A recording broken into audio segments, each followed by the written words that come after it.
Hey everybody, this lesson is on Lewis structures. So by the end of this lesson, you'll be able to infer valence electrons, oxidation number, and reactivity of an element based on its location on the periodic table. So before you really get started on this lesson, make sure you review valence electrons and oxidation states or charges, just because that'll help you get through this information. So first, let's start with Lewis structures. So these are also called electron dot diagrams. So you'll hear both of those, just know they're the same thing. And we use these to help see the similarities between elements that have similar properties. And we should remember from previous lessons that the chemical properties an element has depends on the number of valence electrons. So we know based on the periodic table, if elements are within the same group, they have the same number of valence electrons and they will have similar properties.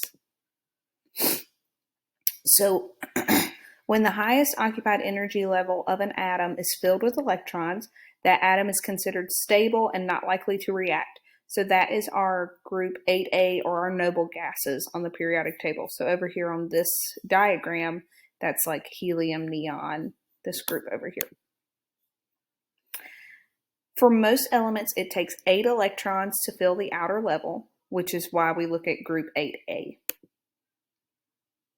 And the arrangement of electrons in the outer energy level determines the atom, if the atom will form chemical compounds, like what type of bond is needed. Will it be ionic? Will it be covalent? And all of those you'll learn in future units.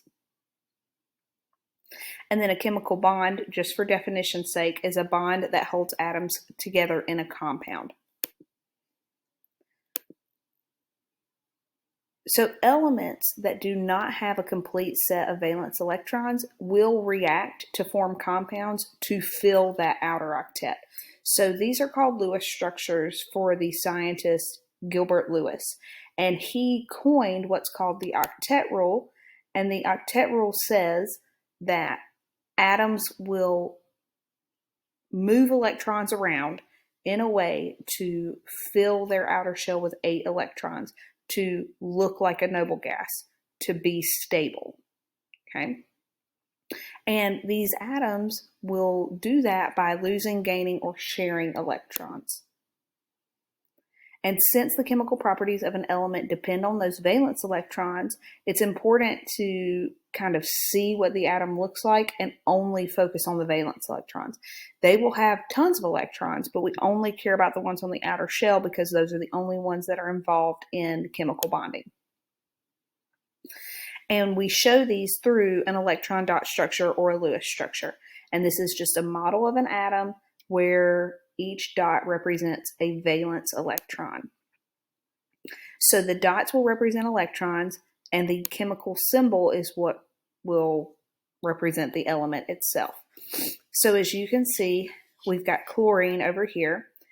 We know that chlorine is in group 7A, so it's 7 valence electrons. So what you're going to do is you're going to put 1 dot on each side and then go in and partner them up, pair them up until you run out. So since it has 7 valence electrons, we should have 7 dots. So 2, 4, 6, 7. Doesn't matter where you start, what side you start on. It is important to know, though, when you draw these, that you can have no more than 2 dots per side, and you put them like the sides of a box. You don't want to like put them in a circle around your element symbol. So let's go ahead and try an example. So we're going to draw the electron dot diagrams for hydrogen and nitrogen. So first we have to determine the number of valence electrons, not total. So we use these exact examples for Bohr models in the past where we looked at total number of electrons, but Lewis only looks at valence. So hydrogen has 1 valence electron, nitrogen has 5. So then from there, you draw the dots that represent the electrons around your chemical symbol.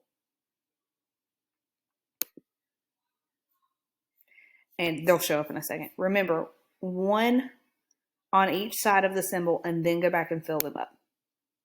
So here's the one for H, and here's the one for N. 1, 2, 3, 4, 5. And then we ran out, so we don't have partners for these 3, and that's okay. So now it's your turn to try to draw the Lewis structures for neon and aluminum. So pause the video and go ahead and try that. All right, guys, good job.